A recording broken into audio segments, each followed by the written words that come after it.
cases that are grabbing headlines tonight. Could the murders of two local older women be connected? This is why. Back in December of 2016, Merilee Cooley disappeared. Her body found a couple weeks later in the trunk of her car, found parked in Milwaukee. Then this week, Marcine Herinck's body discovered in the trunk of a car pulled over in the Lentz neighborhood. That driver now facing murder charges. Lisa Balick looking into these similarities. She joins us live from Clackamas County. You talked with the sheriff's office. What have you learned, Lisa?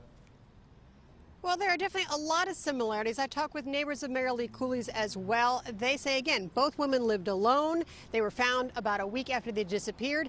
And Merilee Cooley's former neighbors wants investigators to ask a lot of questions. Older women, the car trunk aspect. Merilee Cooley's former next-door neighbor and friend is stunned by the similarities of the disappearance of Cooley and Marcine Herinck. I immediately questioned whether I should go ahead and call the sheriff and be like, have you guys made this connection? Detectives say they have and are working on comparing details. 68-year-old Merilee Cooley vanished from her mobile home off Root Road in Clackamas County in December of 2016. There was no plans that anybody knew of for her to go anywhere.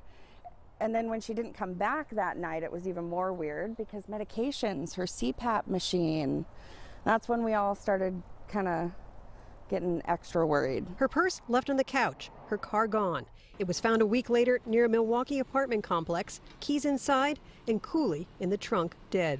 Handcuffs attached to one wrist. Still a mystery who killed her.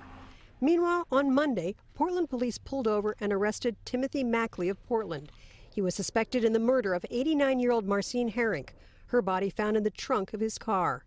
Herinck had disappeared from her outer northeast Portland home last week. Her purse found on her kitchen floor. Also, no sign of a struggle. There's just too many coincidences, I think, that I think should be investigated with this man. Clackamas County detectives will be taking a closer look at Mackley, a convicted sex offender. And then they will just ask him questions to try to see if there's any correlation between the two. How likely is it that they will interview the suspect in this other case? Well, that all depends on what the Portland investigators have to say about their case. If they are able to draw some correlation between the two and it gets to the point where they may want to do an interview, then they would request that. Now, I spoke with Cooley's son by phone today. He says the family really doesn't want to comment, but I asked him, are they hopeful? And he said, of course. He's hoping they'll make a connection here. Live in Clackamas County, Lisa Balick, KOIN 6 News.